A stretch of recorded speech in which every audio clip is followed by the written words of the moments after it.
यांचं स्वागत। पुढच्या अर्ध्या तासात आपण जाणून घेणार आहोत राज्यातल्या, देशातल्या, जगभरातल्या बातम्यांचा वेगवान आढावा। सुरुवातीला महत्त्वाच्या बातम्या। खोटं बोलून नैसर्गिक युती तोडली, हजारो शिवसैनिकांचा विश्वासघात केला, सत्ता आली तेव्हा टुणकन उडी मारून सीएम झाले, मुख्यमंत्र्यांची उद्धव ठाकरेंवर टीका। मी घेतलेली भूमिका पक्षाला वाचवण्यासाठी 1.5 वर्षाआधी निर्णय घेतला नसता तर शिवसेना रसा तळाला गेली असती, शिवसंकल्प यात्रेत मुख्यमंत्र्यांचं वक्तव्य।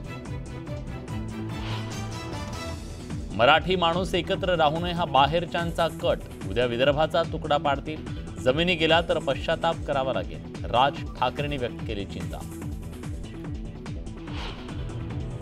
ओबीसी आणि मराठ्यात वादविवाद व्हावे ही भुजबळांची इच्छा, रस्त्यावर लढा नाहीतर डांबरावर झोपा, आम्ही ओबीसीतून आरक्षण घेणार, मनोज जरांगेंचं वक्तव्य।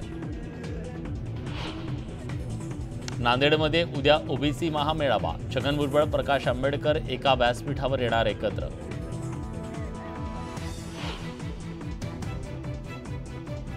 लोकसभेबाबत अजून निर्णय झालेला नाही, मात्र स्वराज्य संघटनेचं लक्ष विधानसभा निवडणुकांवर असेल, संभाजीराजे छत्रपतींचं वक्तव्य। गुंड शरद मोहोळच्या हत्येनं खळबळ, गोळीबाराचा थरार, सीसीटीव्हीत कैद।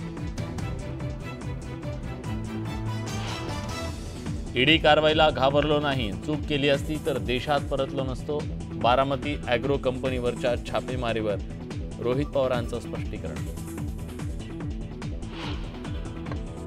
सरकारनं घटक पक्षांना दुर्लक्षित करू नये, बच्चू कडूंचा इशारा, मुख्यमंत्री एकनाथ शिंदेंकडे बैठक घेण्याची मागणी।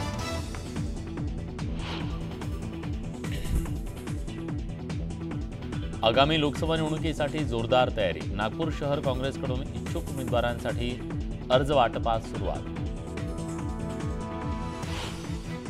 माँसाहेब मीनाताई ठाकरेंची आज जयंती, शिवाजी पार्कात ठाकरे कुटुंबियांकडून अभिवादन।